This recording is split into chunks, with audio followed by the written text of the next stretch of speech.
உட்காந்து உலகத்திலே கஷ்டம். தமிழ்நாட்டில் 10ஆம் கிளாஸ் 12ஆம் கிளாஸ் படிக்கிறதா, கொலை கூட பண்ணிடலாம், அது ஈஸி.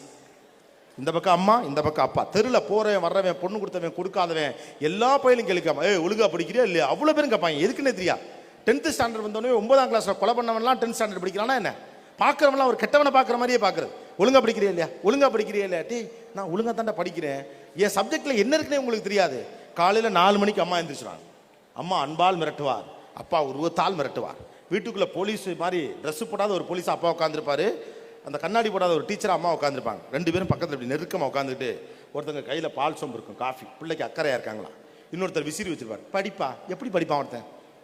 இந்த பக்கத்தில் 85 கிலோவில் ஒரு ஆள், இந்த பக்கம் 65 கிலோவில் ஒரு ஆள்.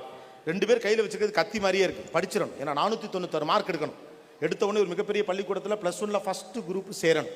சேர்ந்து முடிச்சோடனே அதுக்கப்புறம் நாயா 2 வருஷமும் 11ஆம் கிளாஸே படிக்காம 12ஆம் கிளாஸை கஷ்டப்பட்டு படிச்சு மனப்பாடம் பண்ணி நெஞ்சில குத்தி தலை நிறைய வெடிச்சு ஆளே கலவரமா மாறி, இவன் என்னமோ ஆயிப்போச்சு, இந்த பிள்ளைக்கு நல்லா தானே நான் மேலே தெரு விட்டு பையன் சொல்ற அளவுக்கு அவனை காயப்படுத்தி புண்படுத்தி 1190 மார்க் எடுக்க வைக்கணும்.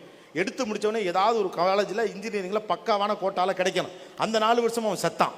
அவனை கொன்று ஆளாக்கி காலுகையெல்லாம் நொடமாக்கி அவன் கவிதையை கொன்று, அவனுடைய கட்டுரையை கொன்று, தமிழ் ஆர்வத்தை கொன்று, தேசியம் பற்றிய சிந்தனையை கொன்று, சமூகம் பற்றிய பார்வையை கொன்று, எழுத்து விட்டு மாமாவுக்கு கால் உடிஞ்சிருக்குங்கிற கவலையை கொன்று, ரயில் ஆக்சிடென்ட்டை கொன்று, பஸ்ஸுக்கு செத்து போறதை பற்றி கவலைப்படாமல், டிக்கெட் விலையிறதை பற்றி கவலைப்படாமல், பெட்ரோல் விலையிறதை பற்றி கவலைப்படாமல், ஏழைகள் இந்த தேசத்தில் எதை பற்றி இருக்காங்கன்னு கவலையே படாமல் 4 வருஷமும் நாய் மாதிரி படிக்க வச்சு, அப்புறம் எடுத்த உடனே கேம்பஸ்ல அவன் எப்படியாவது தேறி பெரிய ஆளாகி, எடுத்த உடனே 17,500 சம்பளத்துக்கு போனவனையும் அடுத்து அமெரிக்காவுக்கு ஆன்சைட்டுக்கு போகிறதுக்கு பிள்ளையை போட்டு சாவடிச்சு, அடுத்த 2 வருஷம் அமெரிக்காவில் போயிட்டு அமெரிக்காவுடைய எந்த திசையும் பார்க்காம காசை பத்திரமா சேமிச்சு அருவி தேடாமல் 5 லட்ச ரூபா பணத்தோட இவன் வந்தானா பக்கத்து சீட்லேயே ஒரு பிள்ளை 35,000 சம்பாரிச்சிருக்கு. இவனுக்கு 35,000, அவனுக்கு 35,000. ஏற்கனவே கையில் ஒரு 5 லட்ச ரூபா பணம் இருக்கு. 35 70,000 ரூபா ரெண்டையும் சேர்த்து விட்டோம்னா இவங்க குடும்பம் நல்லா நடத்துவாங்க அப்படின்னு சொல்லிட்டு சேர்த்து விட்டுட்டாங்க. இவருக்கு 35, அவருக்கு 35. கல்யாணமான அடுத்த வருஷத்துலேருந்து பொண்ணு வீட்டிலேருந்து 5 லட்சம், பையன் வீட்டிலேருந்து 5 லட்சம் போட்டு ஓப்பனிங்கா ஒரு பணத்தை முன்னால வச்சு பேங்க்லேருந்து 60 லட்ச ரூபா லோன் எடுத்து இவங்க கையிலேருந்து கொஞ்சம் இஎம்ஐ, இவங்க கையிலேருந்து கொஞ்சம் இஎம்ஐன்னு ஊர் தாண்டி ஊரை பக்கத்தில் ஒரு இடம் வாங்கி கீழே மேலே மீடு வச்சு 2 ரூம் வச்சு வாசல்ல ஊஞ்சல் வச்சு கல்யாணம் பண்ணி 2 பிள்ளை பத்து கடன் வாங்கி கடனை கட்டுறதுக்குள்ளே சாகிறதுக்கு இப்பயே சாகலாம். இப்பயே செத்தலாம். The very purpose of life is living. வாழுதோடைய அடிப்படை நோக்கம் என்பது வாழுதல் தான்.